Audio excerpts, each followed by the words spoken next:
Gravação. Foi agora? Sim, Tá. agora sim. Ótimo. Bom, acho que a gente tinha parado aqui, certo? Eu estava aqui falando da questão da prevalência, né, e da etiologia que muda muito de acordo com a localização geográfica, né? No Brasil, América do Sul, Central, Estados Unidos, Canadá, a etiologia que está em ascensão é a doença hepática gordurosa, o vírus, principalmente o vírus C, que era uma das principais causas aí de HCC, tem ficado para trás, e na região africana, no leste asiático, a gente sabe, é bem sabido aí por todo mundo, que a causa principal é o vírus B, e o vírus B por lá ainda predomina, né? Os fatores de risco para o hepatocarcinoma. A cirrose hepática de qualquer etiologia. Então, qualquer paciente cirrótico que está na nossa frente sempre tem que piscar a luzinha vermelha de atenção, lembrar que ele, para o resto da vida, vai ter chance mais alta de evoluir com hepatocarcinoma. Então, o principal fator de risco aí é a cirrose hepática, independente da etiologia.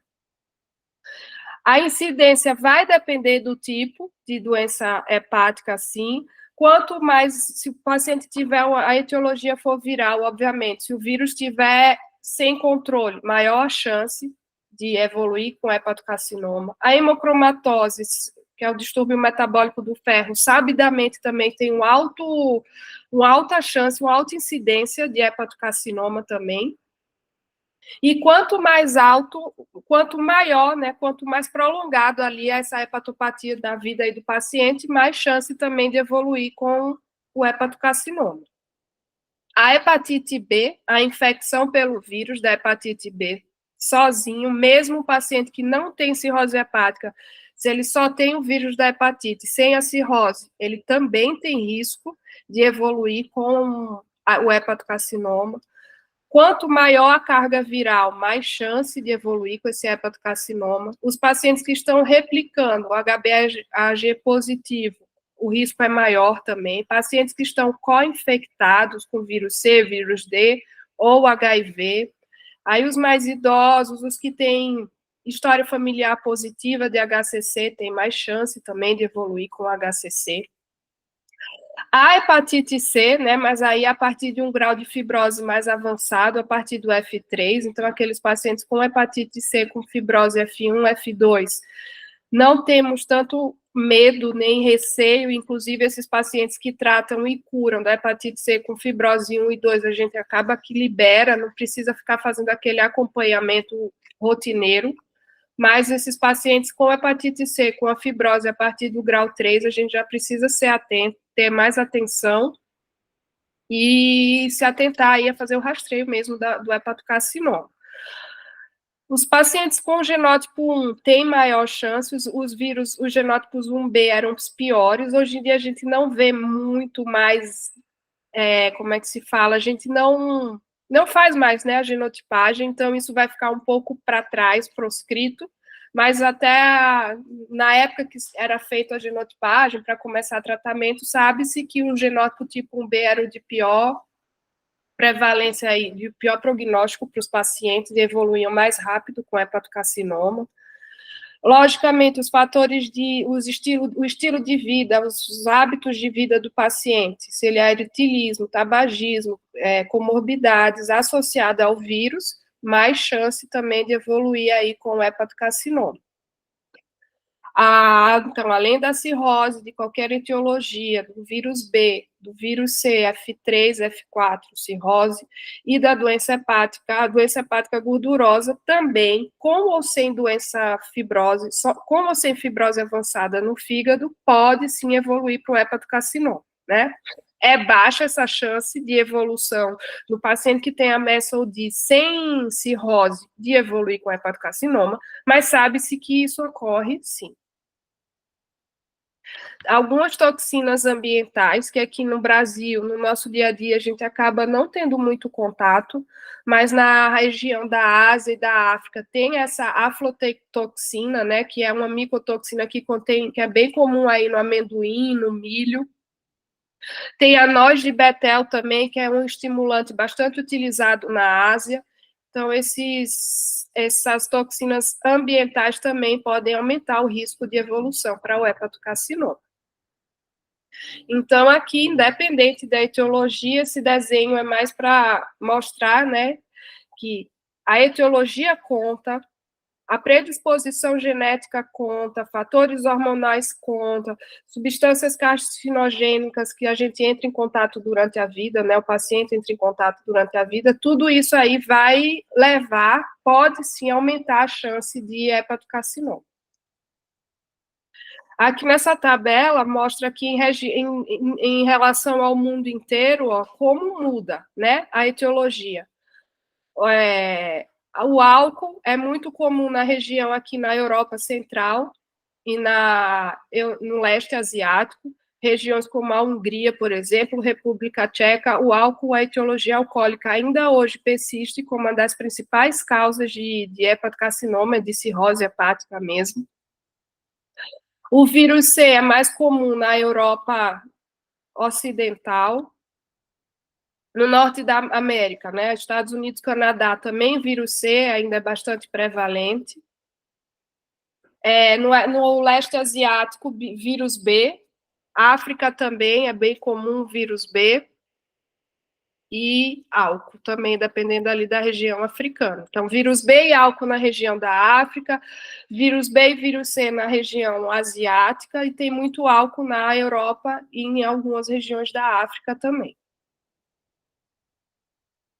A patogênese, né? Como que é formado, como que se forma ali, o que é que leva ao desencadear, o que é que desencadeia o hepatocarcinoma e a sua evolução em si, não se sabe, não é claro, mas sabe-se que não existe uma via só. São diversas vias carcinogênicas que podem levar ao desenvolvimento aí do hepatocarcinoma. Ele é um tumor muito vascularizado, então uma característica importante do hepatocarcinoma é essa vascularização, essa angiogênese importante que tem ali ao redor do tumor.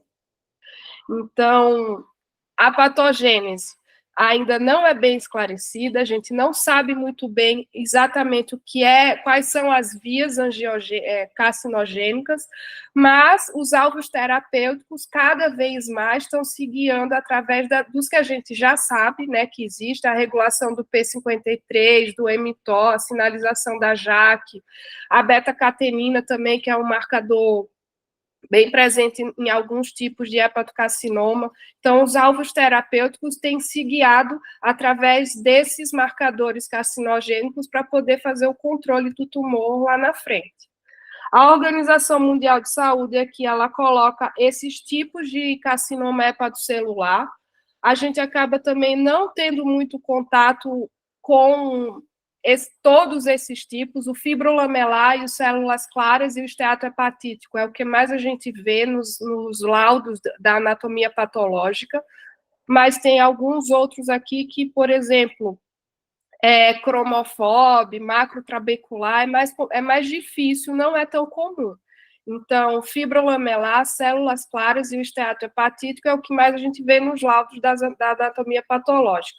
Tem muito paciente também que tem diagnóstico de hepatocarcinoma pela imagem, e no explante, né, quando o paciente retira aquele tumor, a gente vê que é um hepatocolangio. Então, é uma mistura ali de células, tanto causando hepatocarcinoma, quanto um colangiocarcinoma, o que leva ao pior prognóstico. É pior ainda esse prognóstico desse paciente. O hepatocarcinoma, na maioria das vezes, ele vai ser um tumor muito assintomático. O paciente só descobre quando a doença está muito evoluída, já bastante avançada.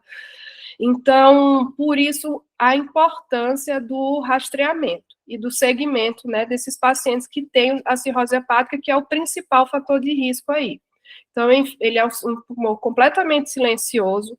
Quando ele começa a crescer, quando ele está bem grande, aí sim que pode começar a aparecer algum sinal, manifestação clínica. E aí, quando isso acontece, os pacientes começam a sentir principalmente o quê?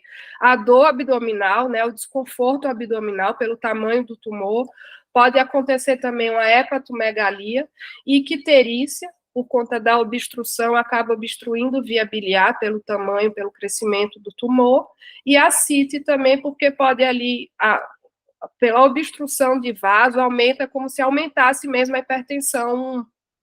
hipertensão hepática, né? A hipertensão porta, porque aumenta, obstrui, e aí causa ascite, se obstrui via biliar, causa icterícia, dor abdominal, e aí perda de peso e descompensações da doença hepática de base também pode acontecer. Mas não existe nenhum quadro clínico mais específico, né, do paciente que tem um hepatocarcinoma. Ou ele vai abrir um quadro de descompensação da doença hepática avançada, ou ele começa a ter uma dor abdominal, uma icterícia, uma hepatomegalia pelo crescimento, pelo aumento importante ali dessa massa tumoral. A metástase pode acontecer, é bastante comum no pulmão e nos ossos, principalmente, é o local que o HCC mais faz metástase. Síndrome paraneoplásicas acontece também, principalmente a gente vê hipoglicemias, né? O paciente começa a apresentar hipoglicemias e quando vamos investigar, o paciente tem um hepatocarcinoma, e normalmente de base, já tendo essa cirrose aí, que também altera no metabolismo da glicemia. E é um tumor que a gente fala que teria prevenção, né? Muitas etiologias aí a gente conseguiria prevenir, para que não evoluísse com, por exemplo, a hepatite B, é uma etiologia que dá para vacinar. O paciente tem como ser vacinado, previne evoluir com hepatocarcinoma. Pacientes que usam bebida alcoólica, se forem orientados, enfim, reduz o consumo alcoólico, vai conseguir também diminuir, vai prevenir mais aí o HCC. Tratamento da hepatite C, os hábitos de vida, como a gente já comentou aqui, falamos agora há pouco do MESLD, que cada vez mais é uma etiologia mais comum. Então, esse tipo de tumor é passível de prevenção, né? E tem alguns estudos que mostram também que o café pode reduzir a chance de evolução para o hepatocarcinoma, principalmente nesses pacientes, né, que têm a doença hepática esteatótica, gordurosa não alcoólica. E como que a gente faz o diagnóstico? Como que a gente precisa se atentar quando começa a atender os pacientes hepatopatas ou pacientes com vírus da hepatite B? Eu preciso ter em mente que ele tem que fazer rastreio do hepatocarcinoma, faça chuva ou faça sol. Todo paciente com cirrose ou com hepatite B crônica precisa fazer um rastreamento de hepatocarcinoma a cada 6 meses, né? Então, fazer o diagnóstico através do rastreamento é o ideal. Você conseguir diagnosticar um tumor ainda pequeno, que não tem muitas outras complicações, é o mundo perfeito. Quando a gente faz o diagnóstico de um tumor que já existe, é mais complicado, o prognóstico, com certeza, do paciente vai ser mais sombrio, digamos assim. Então, comentar rapidamente aqui sobre como que a gente faz esse rastreamento. Então, o tempo de intervalo, né, esse intervalo que a gente sabe aí que é de 6 meses, ele foi determinado pela taxa de crescimento do tumor e a incidência do tumor na população-alvo. Então, chegou-se à conclusão que, por exemplo, 12 meses é muito tempo, não tem um benefício tão importante. E 3 meses é pouco tempo ainda para o crescimento do tumor, ele não cresce muito em 3 meses, então chegou-se ao número aí de 6 meses, que é razoável e econômico do ponto de vista aí de saúde pública, tá? Então, intervalo, 6 meses. E quem é a população-alvo? Quem que a gente deve se preocupar? Todo paciente cirrótico, né? Qualquer cirrótico, child A e B, a gente vai fazer o rastreio do hepatocarcinoma a cada 6 meses. E aqueles pacientes child C, que ou são candidatos a transplante, mas às vezes não necessariamente só os candidatos a transplante. Eu até depois vou corrigir essa frase aqui que eu deixei escrito no slide. Não necessariamente só os candidatos a transplantes, mas os pacientes que são cirróticos, child C, e não tem não está ali um tratamento paliativo, eles têm direito, sim, a fazer o seu rastreamento, digamos assim, né, direito. Então, paciente cirrótico, child A ou B, ou Child C, candidato a transplante, ou pelo menos aqueles que não estão em tratamento paliativo, merecem fazer esse rastreamento. Os pacientes com hepatite B crônica, mesmo os não cirróticos, precisam sim também fazer o rastreamento. E os pacientes que são F3, tiveram tratamento pela hepatite C, curaram a hepatite C, mas tem já uma fibrose avançada ali, grau 3, merecem também fazer o rastreamento. Então, a questão do rastreamento em relação aos pacientes, né, o grupo de pacientes que tem MESL-D, não foi muito bem estabelecido. Isso é muito dependente aí de guideline de país americano, europeu.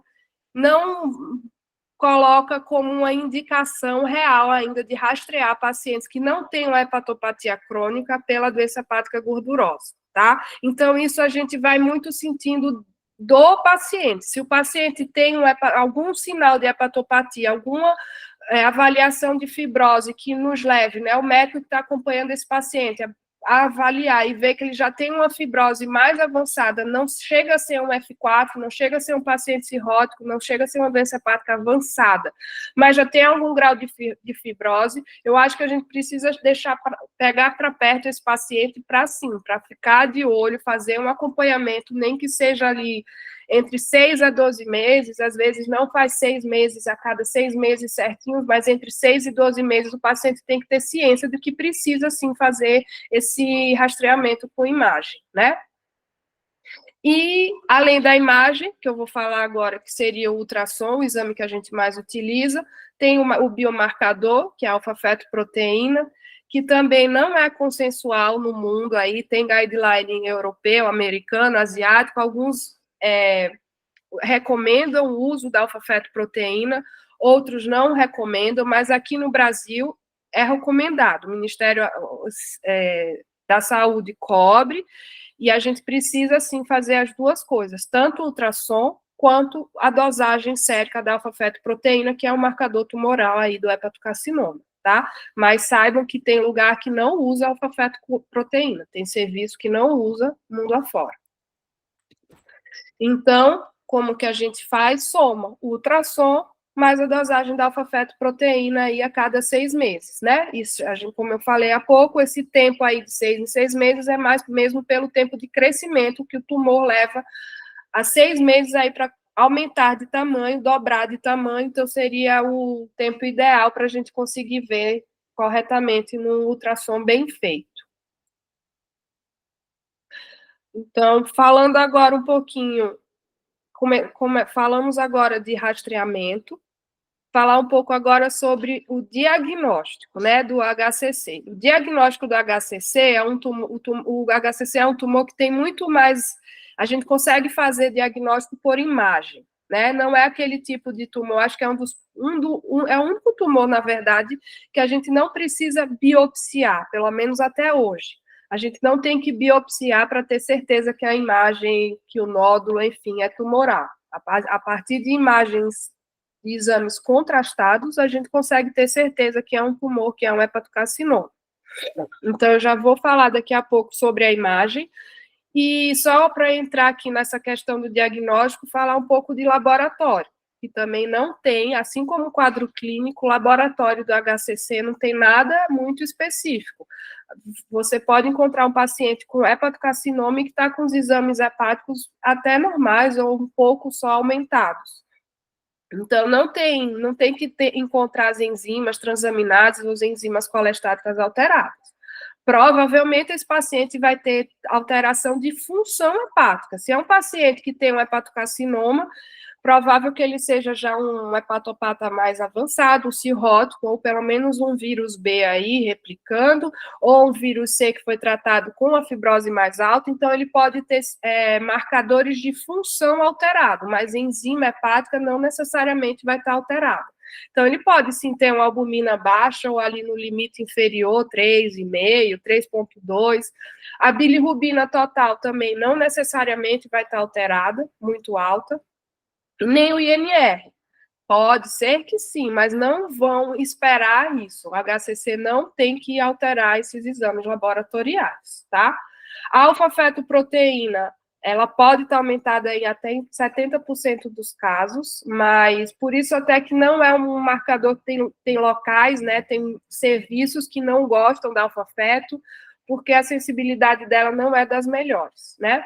A gente sabe que a alfa-feto também não é muito específica, não é só específica ali do hepatocarcinoma, paciente gestante, a alfa-feto aumenta pela alfa-feto da placenta, pacientes que estão com replicação viral, então, naqueles pacientes que estão replicando muito vírus C ou vírus B, essa atividade inflamatória lá do fígado vai fazer aumentar a alfa-fetoproteína.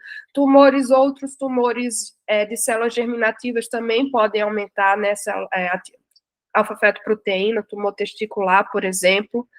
Mas a gente aqui no Brasil acaba, sim, usando, e se vem aumentada um valor de corte entre 200 a 400, a gente já começa a ficar assim, acende a luz vermelha e vai procurar, porque tem alfa-feto acima de 200, 400, dependendo do valor de referência aí do laboratório, vai estar alterado sim. Às vezes a gente pega, não sei se vocês já viram, paciente hepatopata, no rastreio de rotina, está lá com alfa-feto de 20, 15, 40, um pouquinho aumentado. Óbvio que a gente tem que ficar de olho para ver se isso está em ascensão, mas não chama tanto atenção quanto um paciente que chega com alfa-feto de 200, 300. Então, a partir do número aí, 200 a 400, dependendo do laboratório da referência, já é um valor que chama atenção, sim. Mais baixo do que isso, como eu falei, não acho que ficamos atentos, mas não é uma preocupação de correr atrás e não perder tempo, entende? A gente também, como eu tinha começado, então, aqui a falar do diagnóstico, falei um pouquinho ali só da parte laboratorial, mas o diagnóstico do hepatocarcinoma, ele vai ser baseado mesmo em critério não invasivo. Raros os casos que eu vou precisar fazer um exame invasivo, que seria a biópsia hepática, entendeu? Então, só com imagem contrastada, trifásica, ou uma tomografia, ou uma ressonância contrastada, ou até mesmo ultrassom contrastado, que aqui no Brasil também a gente acaba que não faz, não é muito comum, a gente acaba usando mesmo a toma ou a ressonância, é quem vai dar o diagnóstico. Não precisa de biópsia. A biópsia hepática vai ficar para aqueles casos duvidosos, tá? Ou nos casos de pacientes não cirróticos. Né? Se é um paciente não cirrótico que aparece um nódulo que suspeita para hepatocarcinoma, a gente vai sim precisar biopsiar. Mas nos cirróticos, que é a população que mais aparece com hepatocarcinoma, não tem obrigação de biópsia. Então, aqui, os métodos de imagem que a gente pode lançar a mão para diagnosticar é o ultrassom contrastado, a tomografia contrastada ou a ressonância contrastada, tá? Então, o ultrassom é um exame muito bom se está na mão de pessoas que sabem fazer o exame, né? O custo é baixo, não é invasivo, não tem complicação, depende muito do ultrassonografista, do aparelho também, só que hoje em dia é muito mais comum a gente ver aí aparelhos só aparelhos bons, né? Hoje em dia ninguém usa mais aqueles aparelhos mais antigos que dificulta mais a visualização. E, de fato, o ultrassom ele é muito bom para fazer o rastreio, mas para bater o martelo e dar o diagnóstico 100% de certeza, só na mão de uma pessoa muito experiente. Mas, mesmo assim, sempre que a gente vê um hepatocarcinoma, se for uma pessoa muito experiente, vê lá no ultrassom, eu vou sempre pedir um segundo exame para confirmar, um exame contrastado, né? O Doppler, o ultrassom Doppler, a diferença só é que ele consegue avaliar fluxo vascular, e aí ele vai conseguir ver como é que está a avaliação ali da veia porta, se por acaso já tem invasão tumoral pela veia porta, mas eu não preciso, para fazer diagnóstico de hepatocarcinoma, não necessariamente o ultrassom tem que ser com Doppler. A tomografia é o exame que acaba sendo mais utilizado aí para fazer o diagnóstico, tem uma sensibilidade de até 80%, com uma especificidade de 90%. O exame precisa ser, né, trifásico, a gente precisa avaliar a fase arterial, a portal e a de equilíbrio, e a biópsia só vai ser necessária se não conseguir fechar o diagnóstico através desse exame contrastado, que, como eu já disse, é bem difícil nos dias atuais, tá? Então, aqui tem até uma imagem, ó. Então, o padrão, né, do hepatocarcinoma pela tomografia é o que a gente chama aqui ele é hipervascular. O hepatocarcinoma é um tumor que é muito angiogênico, tá cheio de vaso formando esse hepatocarcinoma. E aí, aqui na fase arterial, contraste, o tumor puxa todo o contraste para ele, deixando aqui ele hipervascular. E na fase que a gente chama na lavagem ou no washout, o contraste vai todo embora aqui do tumor. Então, se eu consigo ver que o paciente teve essa captação do contraste, deixou o tumor, o nódulo hipervascular com washout, isso sim caracteriza o hepatocarcinoma na tomografia contrastada. A ressonância, né, também pode ser utilizada, obviamente, como exame diagnóstico, aí através do contraste do gadolínio. Tem uma sensibilidade e uma especificidade alta também. Só que a gente precisa só se atentar um pouco, eu vou falar, eu acho que tem uma figura daqui a pouco sobre esse contraste hépato específico, né, que é o famoso aí Primovist, mas Primovist, lembrar que para fazer diagnóstico de hepatocarcinoma, o ideal mesmo é o contraste convencional da ressonância, que é o gadolínio. O Primovist, que é esse contraste hépato específico, ele é muito bom para diferenciar alguns nódulos hepáticos, adenoma, hiperplasia nodular focal. Porém, no hepatocarcinoma, ele pode complicar e confundir. Tá? Então, se você está fazendo um exame, pedindo um exame com o intuito de tirar alguma dúvida se aquele nódulo é de fato um hepatocarcinoma, começa fazendo com gadolínio. Não precisa pedir contraste hépato específico para fazer diagnóstico de de HCC, porque ele pode se confundir. Aqui só é a ressonância, não é a ressonância convencional com gadolínio. Então, mais uma vez, a gente vê em T2 a fase hipervascular, ó, na fase arterial, contraste dentro do tumor. E aí depois o fígado, o nódulo é lavado, né? Tem a lavagem, todo o contraste sai, o washout, e aí fica mais escurinho. E aí aqui, com o hepatocarcinoma, o hepatocarcinoma, aqui, ó, esse aqui é com hepato biliar, com contraste hepato biliar, o Primovist. Então, ó, a gente tem aqui os 3 exemplos. Esse paciente aqui desse exemplo, ele tem 2 nódulos. 1, 2, 3. São 3 nódulos diferentes, tá? E aí ele não impregna na fase hepatobiliar desse contraste, ele não vai impregnar, não puxa, o contraste não vai para dentro do hepatocarcinoma para ajudar tanto no diagnóstico, como a gente vê no gadolínio.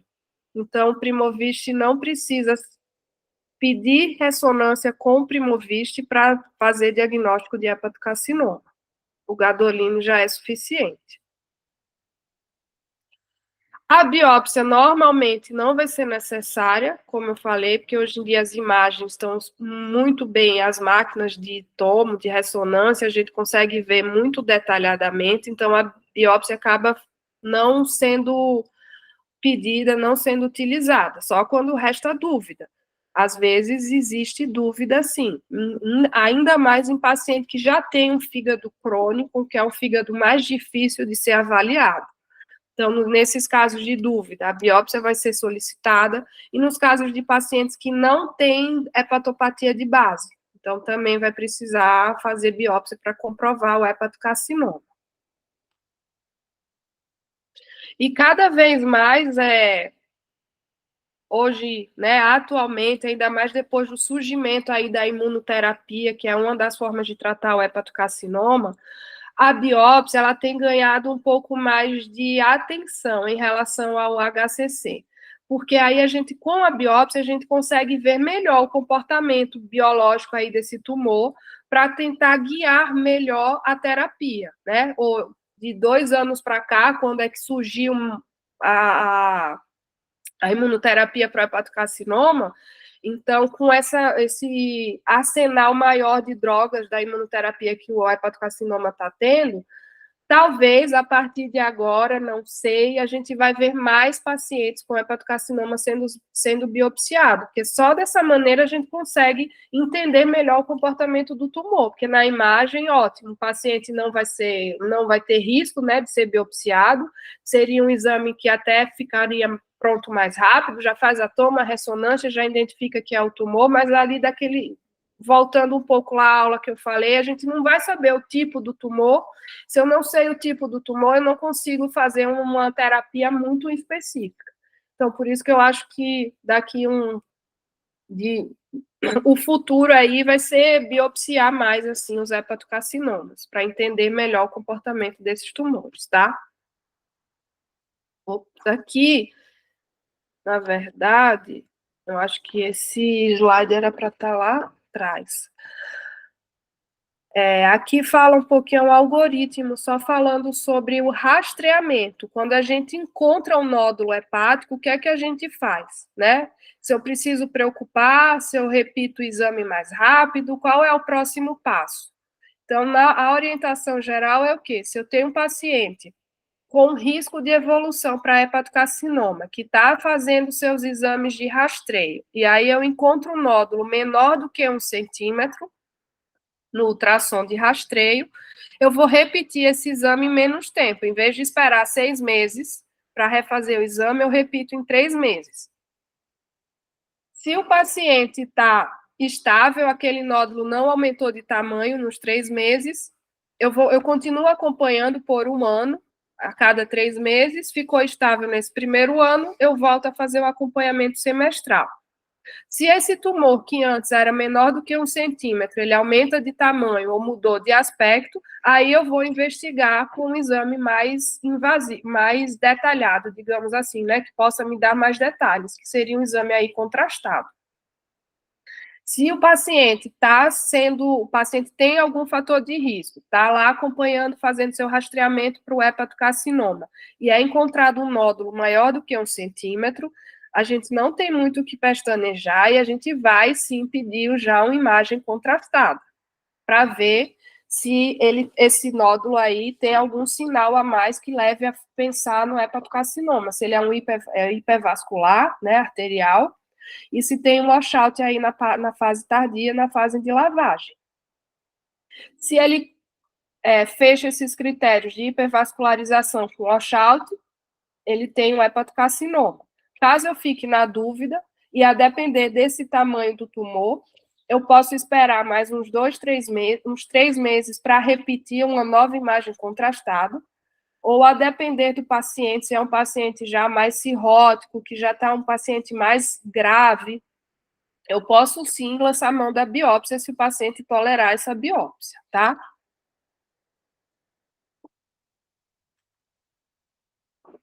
Então, agora a gente vai falar um pouquinho. Falamos do quadro clínico, dos achados laboratoriais, que não são muitos. Falamos também da forma como que a gente faz o rastreio, como que a gente pode fazer o diagnóstico, os exames de imagem que a gente faz o diagnóstico, a biópsia, que não é tão importante. Assim, a biópsia é um exame importante, mas acaba não sendo muito utilizado para fazer o diagnóstico até hoje em dia, do hepatocarcinoma. E agora vamos falar um pouquinho do tratamento, né? Que o tratamento, eu acho que aqui é a parte mais difícil, porque cada dia está surgindo novas formas de tentativas aí de tratamento do hepatocarcinoma.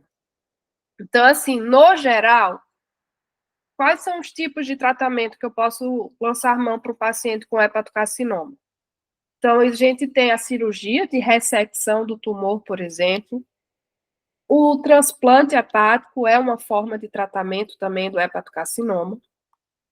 A radiofrequência e os tratamentos que a gente chama de tratamento locorregional, ou seja, que vai lá através de ablação, ou utilizando ondas eletromagnéticas, ou queimando com temperaturas mais altas, ou queimando até com álcool mesmo. Tudo isso aí pode servir de tratamento para o hepatocarcinoma. A famosa quimioembolização arterial é outra forma de tratar. Quando eu falo tratar, não necessariamente é curar, né? Tratamento curativo é uma coisa, tratamentos que vai tentar diminuir a progressão ali da doença é outra coisa.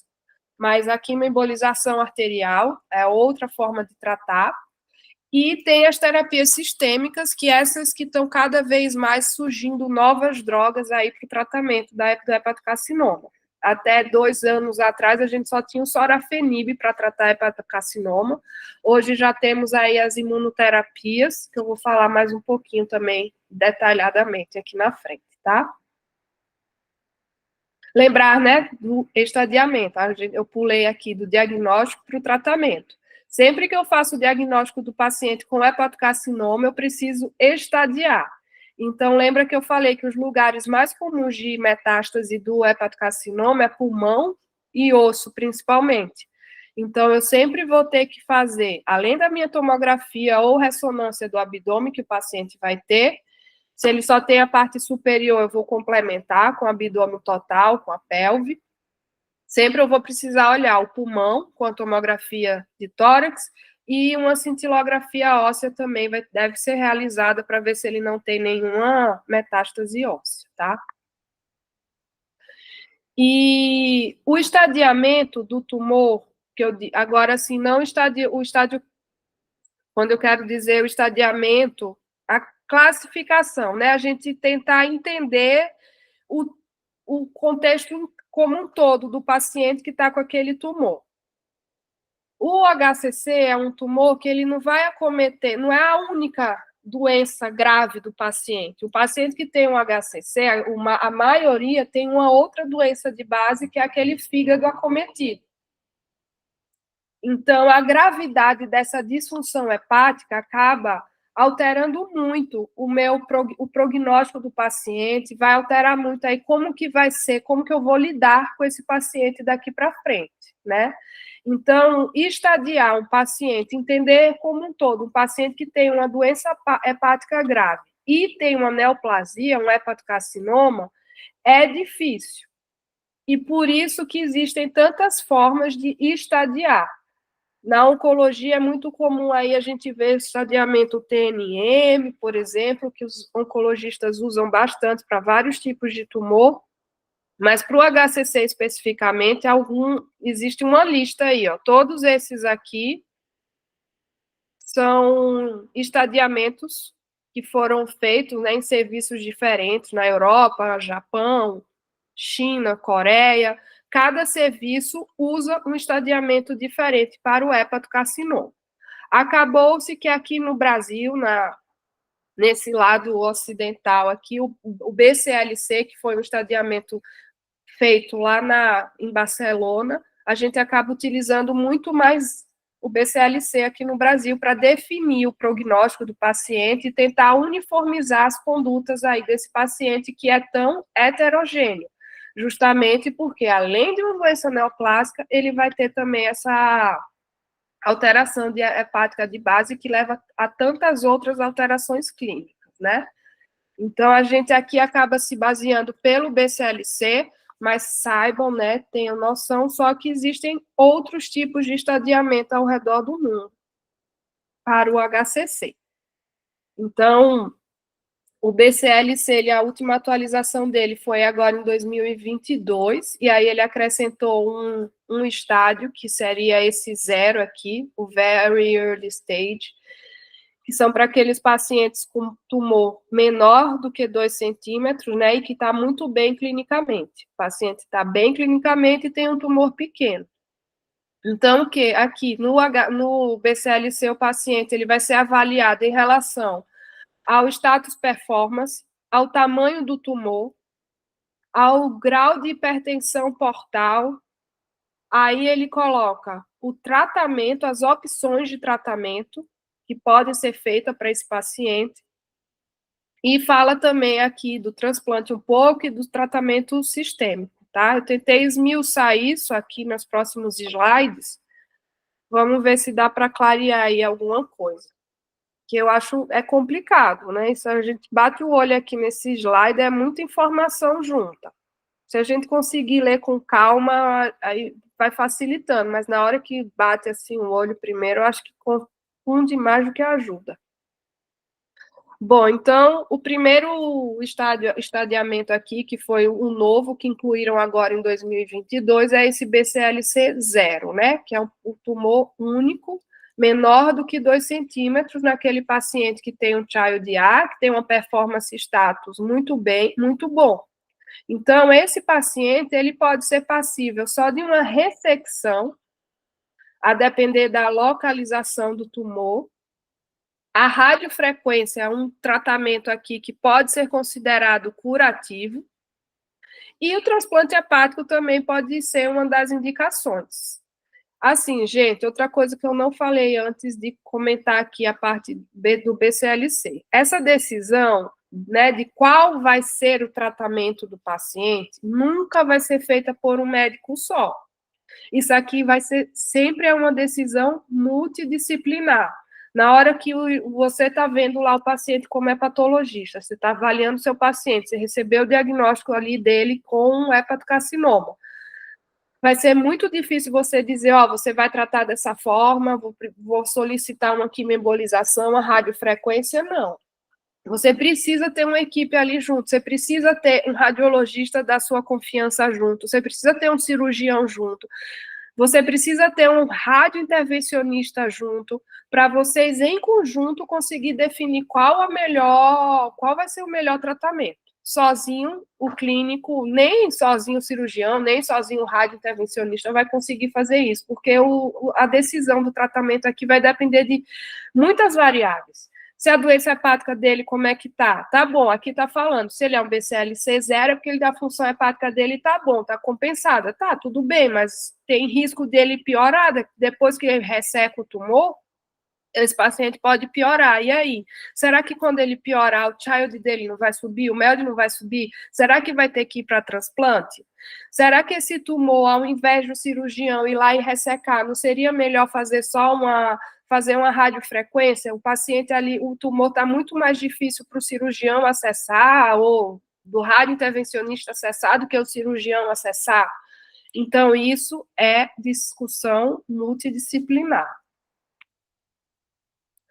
Tá? Então, falei aqui do estágio 0, BCLC-0, que é aquele tumor pequeno, no paciente que está muito bem clinicamente. Eu posso lançar mão da ressecção, eu posso fazer algum tratamento loco-regional, por exemplo, a radiofrequência. Eu vou falar daqui a pouco, mais para frente aqui, todos os tipos aí de tratamento que a gente tem, tá? O paciente com estádio A, né, o BCLC-A, são aqueles pacientes que têm um nódulo único, menor do que 5 centímetros, ou até 3 nódulos abaixo de 3 centímetros, né, menor ou igual a 3 centímetros, são aqueles pacientes que estão dentro mesmo do critério de Milão. Não tem nenhuma invasão vascular, não tem metástase, a função hepática do paciente está preservada, não tem um valor de MELD, nem um child. Normalmente, esse paciente ou vai ser um child A ou um child B7 ali, né? Não vai passar muito disso, para eu considerar que a função hepática dele está preservada. E aí eu posso lançar mão de terapias. A ressecção também aqui pode ser uma possibilidade. Se o paciente não tem uma plaquetopenia importante, se o paciente não tem varizes esofágicas, né, uma hipertensão porta muito aumentada, a ressecção pode acontecer aqui, pode ser uma indicação. A ablação, que aí entra ou a quimioembolização, ou a radiofrequência, ou a crioablação, isso vai depender do serviço onde o paciente tem acesso para saber o que a radiointervenção ali pode oferecer para esse paciente. Então, não tem só pode ser radiofrequência. Não, às vezes o paciente, o serviço não tem radiofrequência e tem quimioembolização. Então, a gente vai lançar mão da quimioembolização. Às vezes, o radiointervencionista tem muito mais experiência com a quimio do que com a rádio. Enfim, então, mais uma vez, decisão multidisciplinar e depende muito do lugar onde você está. E aqui também o paciente pode, sim, ser candidato a transplante hepático.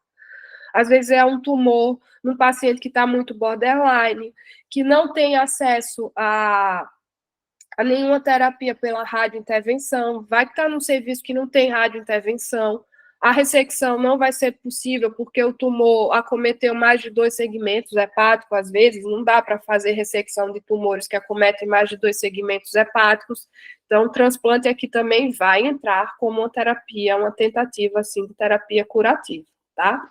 Não tem uma indicação única, né, de tratamento.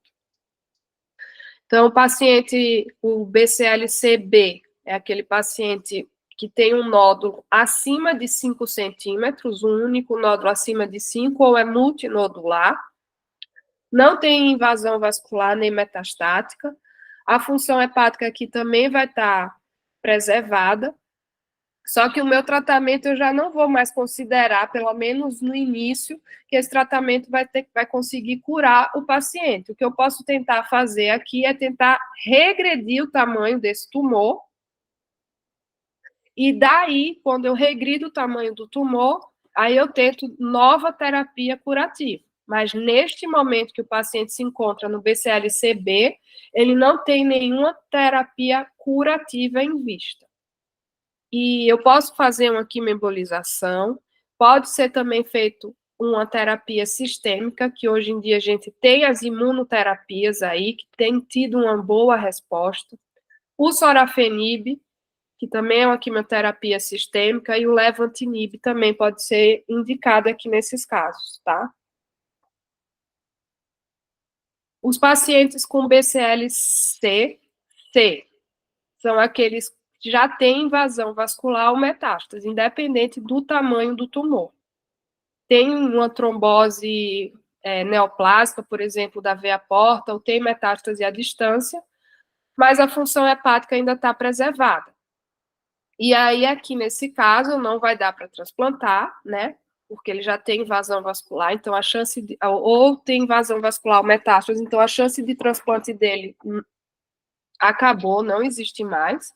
Não dá para ressecar, não dá para fazer nenhuma terapia locorregional, ou seja, quimioembolização, radiofrequência, né? Mas não dá, não tem mais o que fazer aqui em relação a tratamento locorregional. O que vamos ter de opção para esses casos são os tratamentos mais sistêmicos, e aqui entra, sim, a imunoterapia, mais uma vez, o sorafenib, o levantinib, que acabou que eu não escrevi aqui, mas o levantinib seria outra opção, ou a segunda linha, o regorafenib. Então, os pacientes BCLC com invasão vascular ou metástase à distância, não dá para transplantar, não dá para ressecar, não dá para fazer terapia locorregional. Terapia aqui, o tratamento tem que ser terapia sistêmica, tá? E para o último são os pacientes, os BCLC-D, né? Que também já são aqueles pacientes que estão muito graves, descompensados, com tumor, ou o tumor é muito grande, acima de 5 centímetros, ou multinodular, ou com metástase, ou com trombose de veia porta, enfim, ou com invasão vascular, e que aqui o tratamento nem sistêmico vai ter mais indicação, o tratamento que vai ser indicado mesmo é o controle sintomático, né? O tratamento aqui paliativo, pela gravidade do quadro, tá? Eu já tinha comentado um pouco, né, sobre a questão da metástase, que os locais mais comuns que o HCC metastatiza aí é osso e pulmão. E aqui, ó, vamos comentar um pouquinho sobre o tratamento, né? A gente conversou agora, por último, sobre o estadiamento, então, recebeu o paciente, ele recebeu o diagnóstico de hepatocarcinoma, eu preciso olhar ele como um todo. Eu vou ter que checar bem como é que está essa função hepática, se ele tem varizes, como é que está a plaqueta, se ele já teve alguma descompensação prévia, para daí indicar ou não algum tipo de tratamento específico. Então, no tratamento do hepatocarcinoma, temos duas propostas para tentar dividir aí, para a gente entender didaticamente falando, digamos assim, né? O cirúrgico, que é ou resseco o tumor, ou também pode ter indicação de transplante hepático, e tem os tratamentos não cirúrgicos, os locorregionais, que vão tentar tratar o tumor locorregionalmente, como o próprio nome já fala, e o tratamento não cirúrgico sistêmico, tá? Lembrando, quando eu falo tratamento, não quer dizer curativo, né? Só para a gente, às vezes, a gente confunde.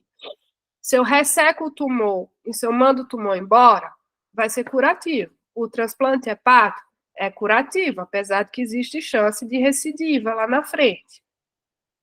Mas tratamentos, por exemplo, loco-regional com quimioembolização, eu não posso chamar isso de um tratamento curativo, porque a chance... Até tem paciente que faz uma quimioembolização e fica com o tumor necrosado por bastante tempo, mas eu nunca vou dizer que a quimioembolização é um tratamento curativo, tá? Bom, então aqui, ó, dos tratamentos locorregionais, o que é que a gente tem?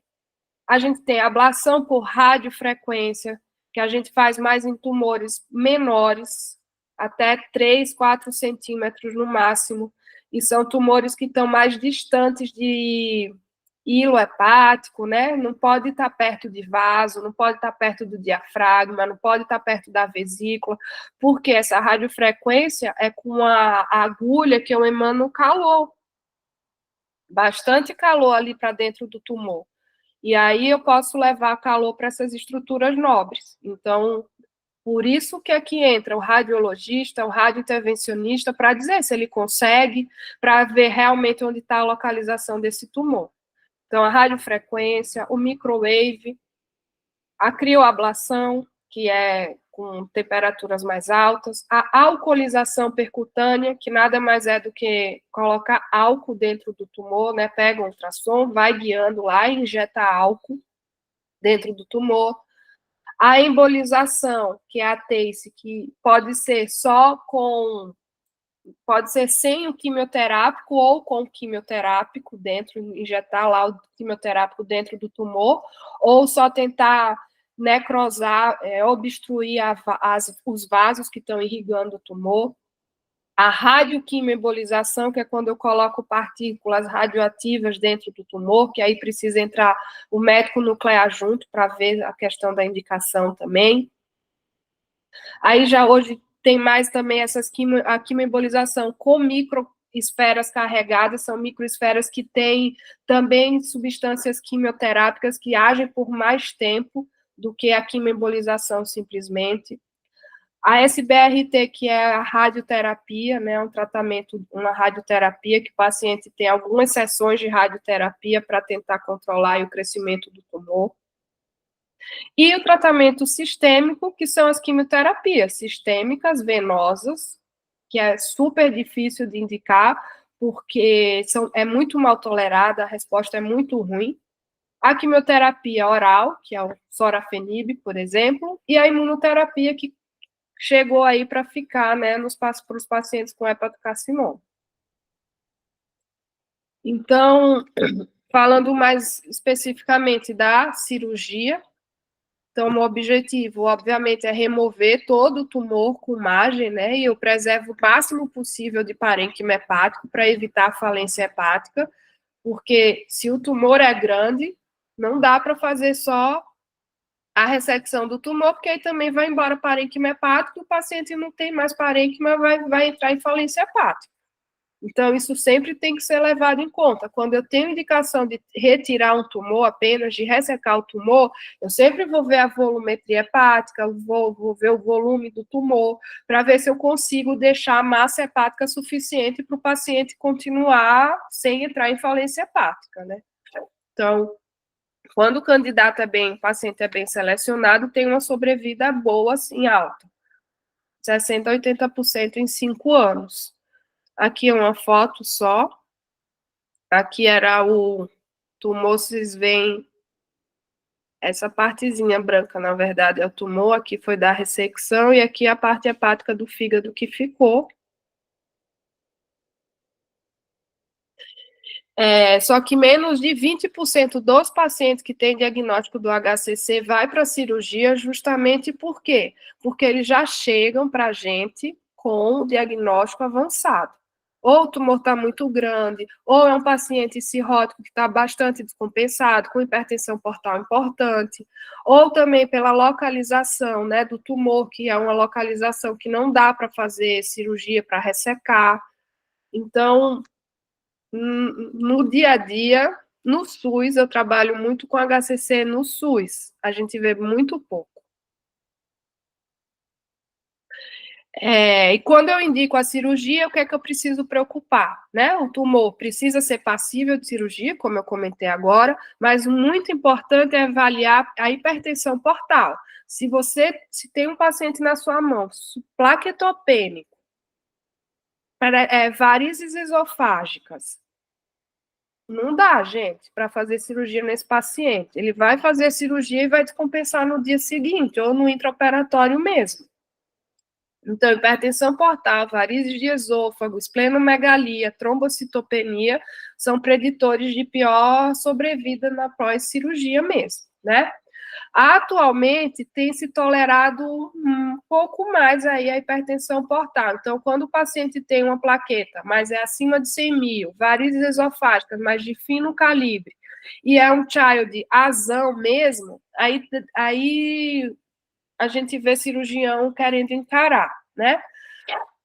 E aí, lembrando que se o paciente consegue fazer a cirurgia e consegue ficar curado, é menos um paciente na fila do transplante, né? Então, por isso que é muito importante a gente conseguir fazer o diagnóstico cedo, fazer a discussão multidisciplinar correta, indicar corretamente aqui o tratamento, porque tudo isso também vai acarretar no paciente não precisando de transplante. Então, aqui só nesse gráfico mostrando a sobrevida dos pacientes quando eles operam com hipertensão portal e sem hipertensão portal. A linha aqui em azul é sem nenhuma hipertensão portal. A em verde é com hipertensão portal e com bilirrubina normal, e a em azul com hipertensão portal e a bilirrubina acima de 1. A sobrevida, bem menor nesses pacientes que têm hipertensão porta com bilirrubina mais alterada. Lembrar que até hoje, né, não tem indicação de fazer terapia adjuvante ou neoadjuvante para os pacientes HCC que vão fazer cirurgia. E o TX hepático agora. Então, conversamos sobre a cirurgia, tem que ser um tumor pequeno, o paciente tem que estar bem clinicamente em relação à hipertensão portal, à plaqueta, à bilirrubina, ele tem que estar bem estável, porque senão ele vai descompensar no intraoperatório ou no mais tardar no dia seguinte. O transplante hepático, quando é a indicação? Quando eu indico o transplante para o paciente que tem hepatocarcinoma. Tem aquele famoso lá, os critérios de Milão, que você já deve ter escutado falar, né? Eu vou pensar em transplante por paciente com HCC quando ele preenche o critério de Milão. Então, quando ele tem uma lesão até 5 centímetros ou 3 lesões até 3 centímetros. Passando disso, eu não consigo indicar de cara um transplante hepático. Vou precisar indicar algum outro tipo de tratamento para que o paciente consiga reduzir o tumor ao longo dos meses aí, volte para dentro de critério de Milão, aí se ele consegue voltar para dentro de critério de Milão, aí eu vou indicar o transplante hepático, se for o caso. Lembrar só que no Brasil, lembrar uma ressalvazinha, né, que o critério de Milão no Brasil, a gente não considera nódulos menores do que 2 centímetros. Então, no mundo inteiro, nos países que utilizam o critério de Milão como indicação de transplante hepático, tem qualquer tamanho de tumor, 1 centímetro, meio centímetro, qualquer tamanho de tumor é considerado HCC, se eu só consigo ver na imagem, ou enfim, na biópsia. O nódulo tem lá 1 centímetro, Na imagem está com hipervascular com washout. Eu fiz biópsia e tem característica de HCC, ok, ele é considerado um HCC e vai entrar na conta aqui do ou 1 até 5 ou 3 até 3. No Brasil, a ressalva é que a gente não leva em conta nódulo menor do que 2 centímetros. Isso é um critério, isso no Brasil acontece porque aqui a gente usa esses critérios, são mais, digamos assim, expandidos. Ou seja, se um paciente tem 3 nódulos de 3 centímetros, ok, ele está dentro de critério de Milão. Mas, se ele tem um nódulozinho lá que acharam na última ressonância dele de 1 centímetro, ele continua dentro de critério de Milão no Brasil. Mas em qualquer outro lugar do mundo que segue, né, o critério de Milão, esse paciente está fora do critério de Milão. Vocês conseguem entender? Se alguém não conseguir aí, para que eu explico. Então, no Brasil, qualquer nódulo abaixo de 2 centímetros não é característico de HCC. E o paciente pode entrar na fila do transplante. Então, ele vai lá, tem um nódulo de 5 centímetros, ok, está em critério de Milão. Mas, se ele tem um de 5 centímetros e eu faço um exame de acompanhamento e surgiu lá um outro bem característico de HCC de 1,5 centímetros, no Brasil, ele continua estando dentro de critério de Milão, ele pode continuar na fila do transplante. Em qualquer outro lugar fora do Brasil, não vai ser transplantado, porque ele vai ter um nódulo de 5 e um de 1,5. No Brasil, esse de 1,5 é como se ele não existisse, não fosse HCC, tá? A sobrevida dos pacientes que vão a transplante em 5 anos chegam a 70%, 80% e tem um índice aí de recidiva, de recorrência do tumor de até 15% em 1 ano. Então, se o paciente tem HCC dentro de critério de Milão, não tem como ser ressecado, o transplante hepático vai ser a primeira opção de tratamento. Se ele tem invasão vascular ou metástase extrahepática, o transplante já está contraindicado, não dá mais para fazer o transplante. E os pacientes que estão fora de critério, como eu comentei, vai que um paciente tem 6 centímetros, fez uma imagem, tem lá um HCC de 6 centímetros, ele está fora de critério de Milão, né? Ou aqui no Brasil, enfim, em qualquer outro lugar aí que usa o critério de Milão como critério para transplante. Porém, o que eu posso fazer é tentar reduzir esse tamanho desse tumor. Eu posso fazer uma quimioembolização, eu posso fazer uma radiofrequência, não, aqui porque está muito grande. Eu posso fazer uma radioterapia. E aí esse tumor pode reduzir com os meses, e ele de 6 centímetros pode passar a ter 5, 4 centímetros, e ele volta a entrar em critério de Milão. E isso a gente chama de down stage. Quando o paciente tem um tumor fora do critério, eu faço algum tratamento ponte, algum tratamento que na grande maioria das vezes vai ser tratamento loco-regional, e o tumor reduz de tamanho e volta a ter critério de Milão, tá? Então, os candidatos a transplante também, ao longo da espera, né, que não é pouca, não é curta, eles, se possível, vão ser submetidos a algum tratamento loco-regional. Então, eu faço o diagnóstico da HCC, vejo que o paciente está dentro de critério, vejo que eu não posso ressecar, que ele não tem metástase à distância, ele não tem invasão vascular do tumor. Então, enquanto ele está na fila, esperando chegar o seu órgão, eu posso tentar algum tipo de tratamento loco-regional para impedir que esse tumor saia de critério de Milão enquanto o paciente espera na fila, né? Então, isso também é uma discussão multidisciplinar, vai depender do serviço onde você está, onde o paciente está inserido, para saber o que é que dá para ser feito. É quimioembolização? É alcoolização? É radioterapia? Tem que ver ali onde o paciente está inserido. Então, acho que eu... Bom, acho que aqui era um slide e não apareceu. Falando um pouquinho especificamente dos tratamentos ablativos percutâneos, né? Falando da ressecção, falamos do transplante, agora falar um pouco dos tratamentos ablativos para o hepatocarcinoma. Tem a injeção local de etanol, que é o que a gente chama aí de alcoolização. É muito utilizado, é mais utilizado aí para tumor quando o tumor é pequeno, né, menor do que 2 centímetros. Não necessariamente eu vou precisar fazer uma aplicação só.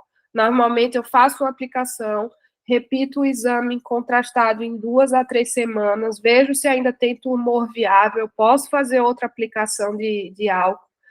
E assim, é uma técnica simples comparada às outras, não é caro, porque eu vou usar o etanol.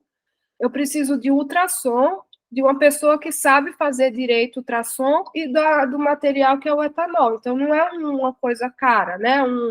Como é que eu falo? Um procedimento caro. Mas o tumor não pode ser muito grande, no máximo aí 3 centímetros. E outra coisa que é importante vocês lembrarem, vocês saberem, é o que? Eu posso fazer tratamento combinado, né? Não é porque eu escolhi ou porque naquele momento no serviço eu tinha só alcoolização disponível que eu não posso associar mais para frente uma quimioembolização ou uma radiofrequência. A associação desses tipos de tratamento ablativo, elas podem acontecer também. Aqui a radiofrequência, essa aqui é a agulhinha lá, ela é ligada numa máquina, e aí, ou guiada por ultrassom ou por tomografia, ela vai induzir uma necrose das células tumorais, né? Normalmente, aqui tem até lesão até 5 centímetros, mas até 3, 4 centímetros é mais seguro.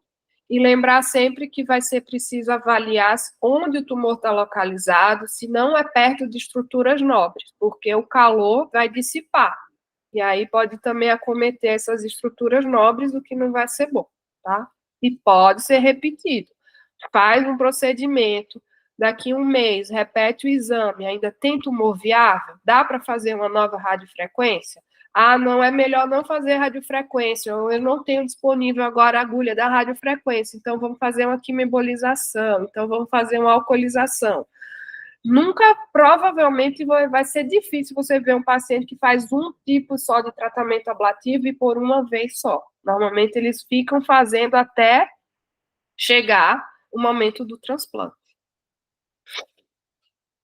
Tem o microwave, né, que é uma energia aí eletromagnética que também ele queima o tumor, assim como a radiofrequência, só que a tecnologia é um pouco melhor em relação à proteção. Ele dissipa menos calor no tecido hepático, então é melhor que as áreas nobres ao redor do tumor ficam mais protegidas.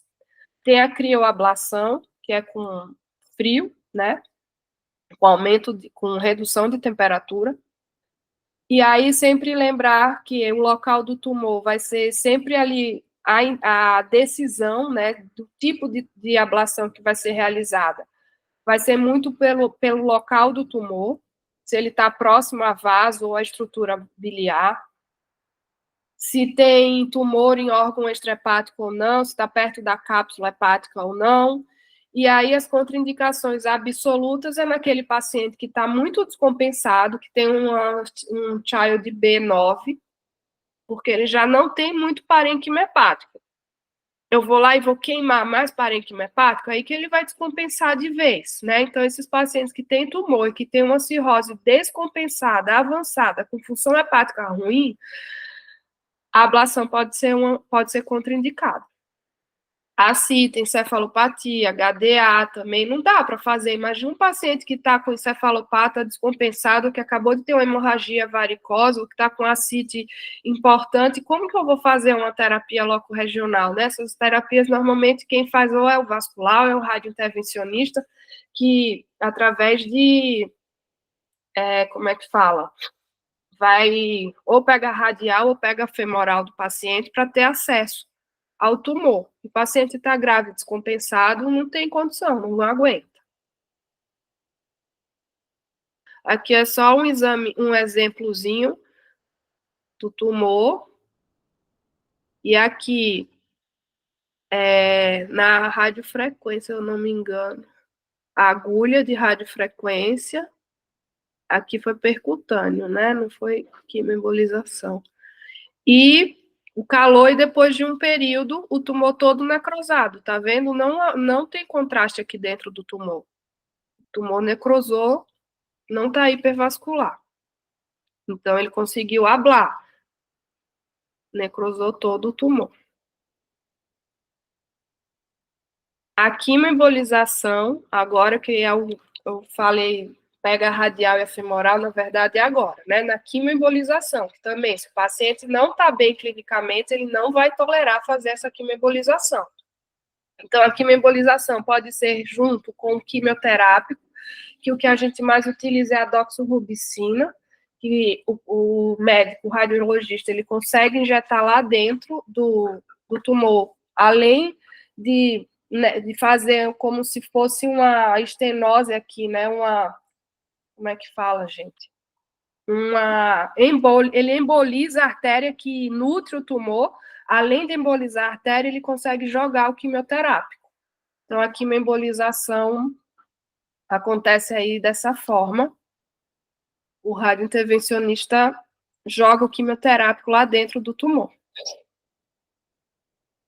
E aqui, ó, ele acessa a artéria hepática, joga o contraste lá dentro, identifica o tumor. E aí, depois de 1 semana, 2 meses e 2 anos e 7 meses, o tumor continua pequeno e necrosado. Isso aqui não é o comum, né? 2 anos e 7 meses sem recidivo.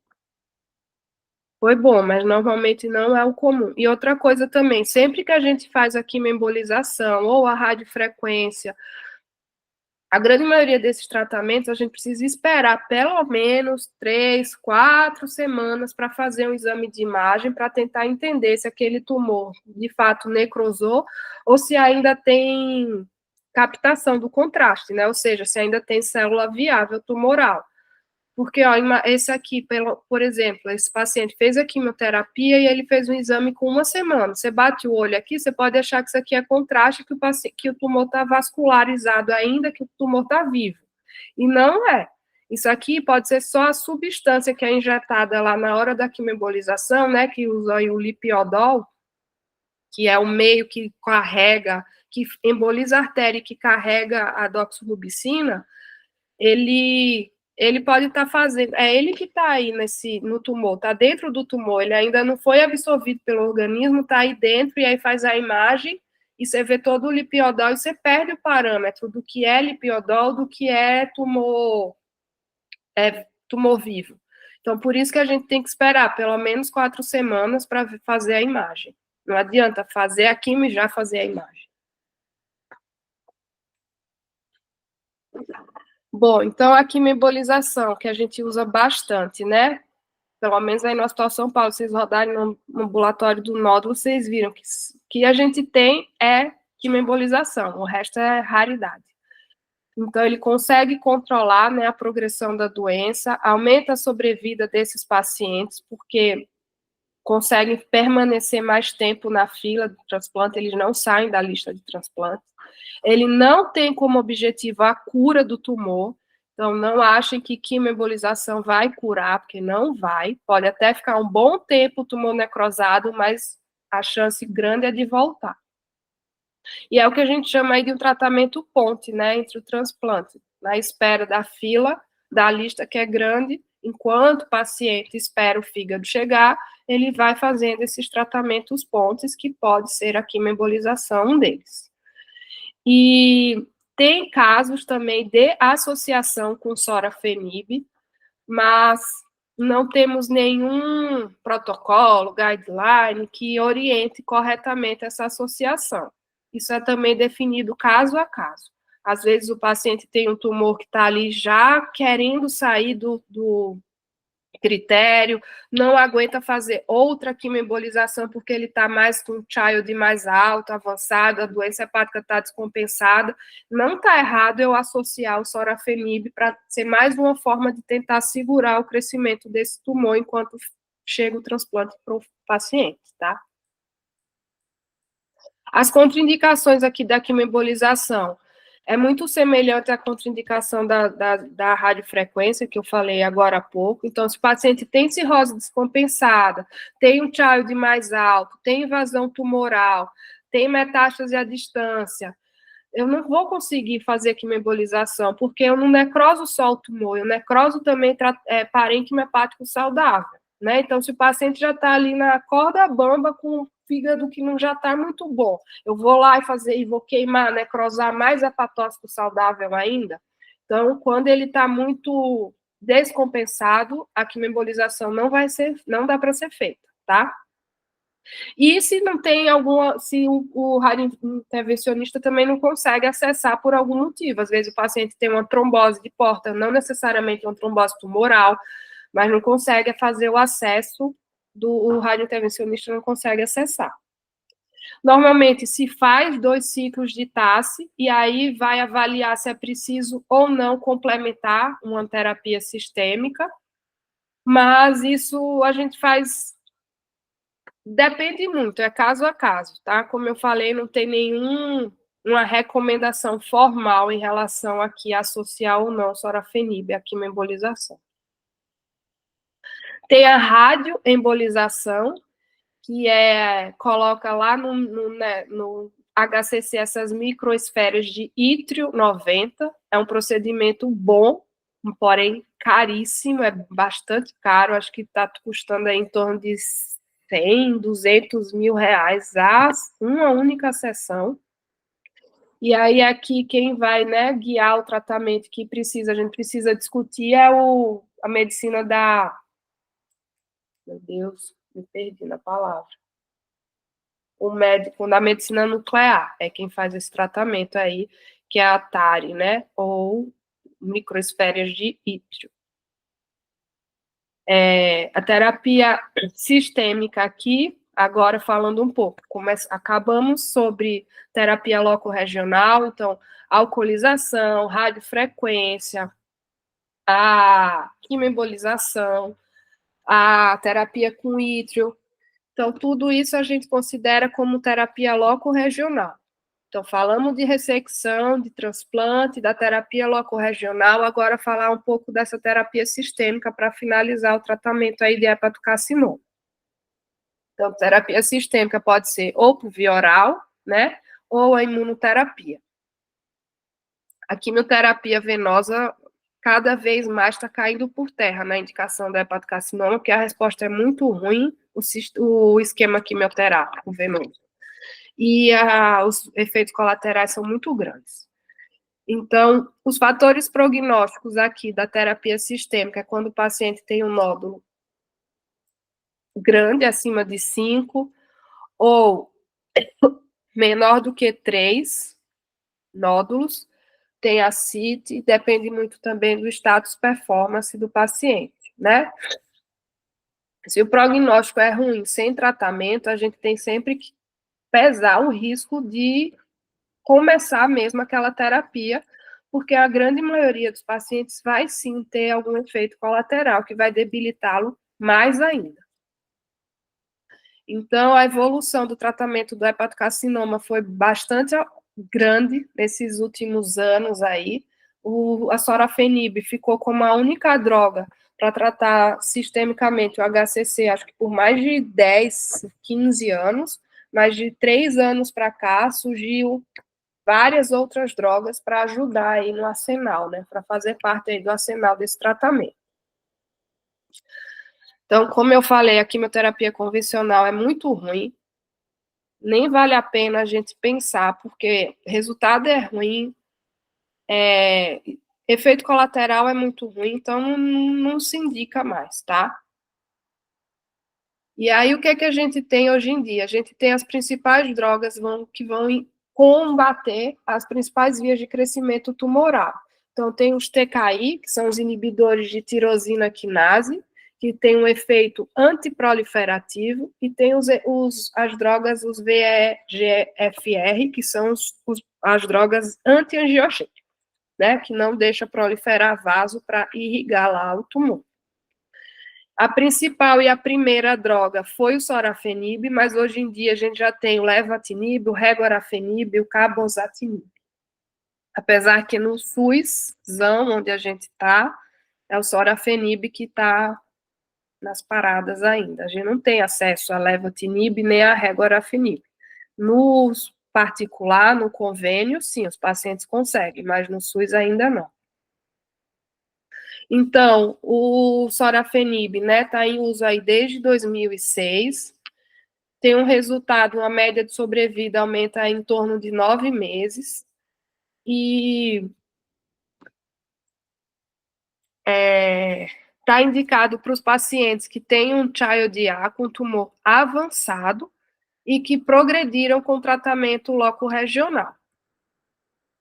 E os efeitos adversos principais aqui do sorafenib são as alterações gastrointestinais, principalmente diarreia, e alterações dermatológicas, né? Pode ter a síndrome mão-pé, rache, aumenta a pressão arterial, então o paciente, quando começa a usar, precisa ficar de olho na pressão arterial, e aí vai depender da gravidade desses sintomas para a gente saber se o paciente vai dar para continuar, se vai reduzir a dose, se vai precisar suspender, mas sempre que formos prescrever o sorafenib, lembrar de conversar e explicar para o paciente que ele pode começar a ter diarreia, que ele pode começar a apresentar um racho cutâneo, que pode aumentar a pressão arterial. E aí, a partir de 2018, 2019, começaram a surgir as imunoterapias, né? Então, a primeira aí foi para o HCC, o atezolizumab mais o bevacizumab. Hoje já tem também o durvalumab e o tremelimumab, e tem mais um agora, que é o pembrolizumab com o nivolumab. Então, aqui agora, o tratamento ficou bem mais difícil, né? O tratamento sistêmico, porque antes era sorafenib, ponto, acabou.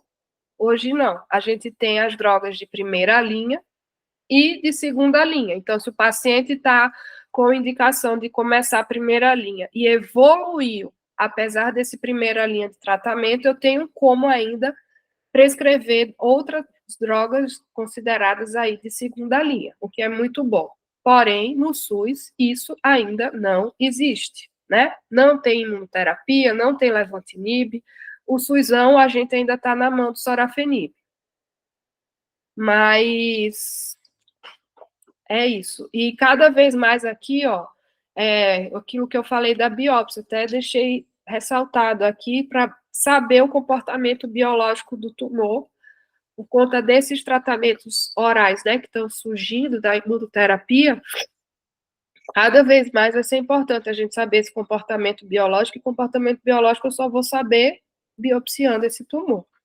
Então, se você está com um paciente que não tem indicação de fazer transplante hepático, tem um tumor grande, tem uma trombose de porta, inclusive as imunoterapias podem ser indicadas para o paciente que tem trombose de porta tumoral. Eu posso sim prescrever uma imunoterapia para esse paciente. E tem pacientes que têm tolerado muito bem. Não, não, não, como que eu posso falar? Não fica mais só em uma droga, né? Como eu falei, tem as drogas de primeira e tem as drogas de segunda linha que vai dar sequência ao tratamento. Então, essa imunoterapia, né? O que é a imunoterapia? A teoria aí é que ela faz com que o próprio organismo, né, reconheça as células tumorais e faça uma resposta imune contra essas células. E lembrar sempre dos efeitos adversos, que ela também pode dar alguns efeitos adversos, ela aumenta a chance de doenças autoimunes. A segurança no paciente cirrótico não é muito estabelecida ainda, não é 100% estabelecida, mas a gente tem utilizado. Aqui, naqueles pacientes que não são candidatos a transplante e não tem nenhuma indicação de usar essas drogas orais, vai ter que o tratamento aqui vai ser mais paliativo, né?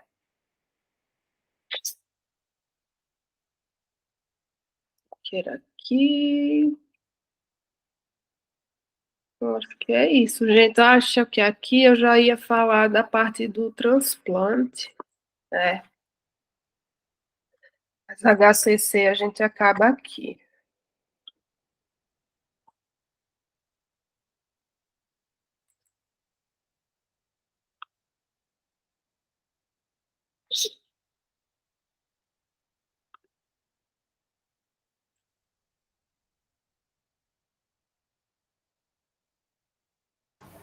Gama, acho que ele estava Vocês estão me ouvindo? Gama, está fechado aí seu... Opa, é verdade. Ô, A Gama, eu acho que... Caroline, tá me ouvindo? Peraí, que eu não estou ouvindo, não. Agora eu estou. A Caroline fez uma pergunta se nos pacientes portadores inativos do vírus da hepatite B há indicação de rastreamento para CHC. A indicação, sim. Se o paciente está inativo, com PCR, carga viral zerada, a gente fica mais tranquilo, mas faz o rastreio a cada 6 meses. A Anitta está ali, entendeu? Toda agasalhada com a sua princesa de... E ela já está treinando para ser médica. Ó. Ela estava doida, ficou quietinha durante a apresentação toda, mas agora não estava se contendo, querendo dar tchau. Faz alguma pergunta aí? Faz uma pergunta, filho. Não sei. Muito difícil, né, filho, tudo isso. Eu não sou adulta. Ô, Mirela, vocês têm tido alguma documentação com o uso dos imunoterápicos, hepatite autoimune ou reações imunes? Sim. A gente lá no Hospital São Paulo não, porque lá não tem, os pacientes não têm acesso, né? Esses imunoterápicos estão sendo liberados mais no privado. Eu, Mirela, também particularmente não tenho nenhum paciente usando essa imunoterapia atualmente, mas a gente escuta, assim, Gama, relato de quadro de reumatológico, que abre quadro de reumatológico, abre quadro de doenças autoimunes, sim. Se esse paciente, inclusive, né, imunoterapia, eu acabei que não sei nem se eu deixei claro isso, para paciente que tem doença, a etiologia autoimune da doença hepática, não dá para usar, né, nem transplantado. O doutor, o que eu tenho visto nos congressos assim, de doença inflamatória são colites importantes encadeadas, né, pelo uso de imunoterapia, né, uma colite bem importante que às vezes até impede a continuidade, né, do uso do medicamento. Colite, alteração pulmonar também, dermatológica, tem muito. Porém, tem muito paciente indo super bem também, viu? Tem casos que você nem acredita, assim, de como regride, como estabiliza e regride mesmo o tumor.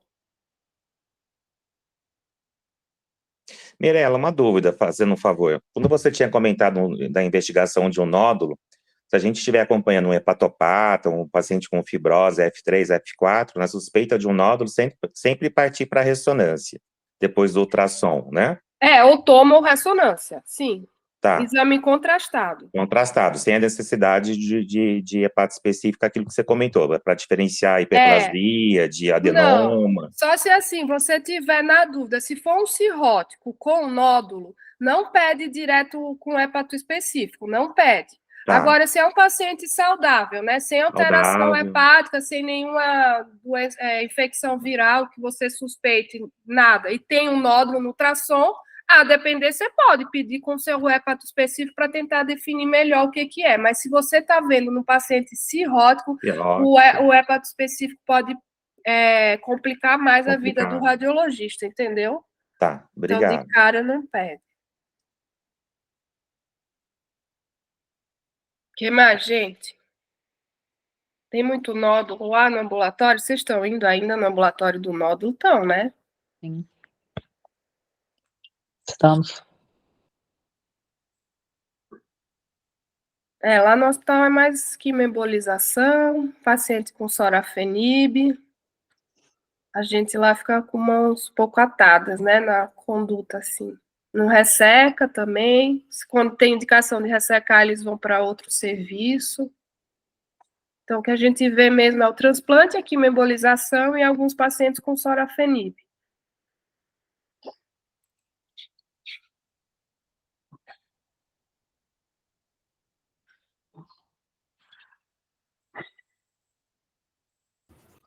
Alguém tem mais dúvidas, perguntas? Vamos deixar, então, a doutora Mirela jantar, né? Desculpa aí pelo atraso, gente, no começo.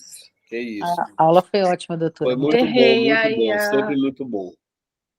E Então tá. a gente conta com você para daqui a alguns meses de novo. Com certeza, estaremos aí.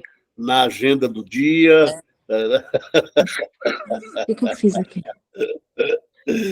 Um beijo, Mirela. Tá bom, gente. Mirela, só uma perguntinha. Pode falar.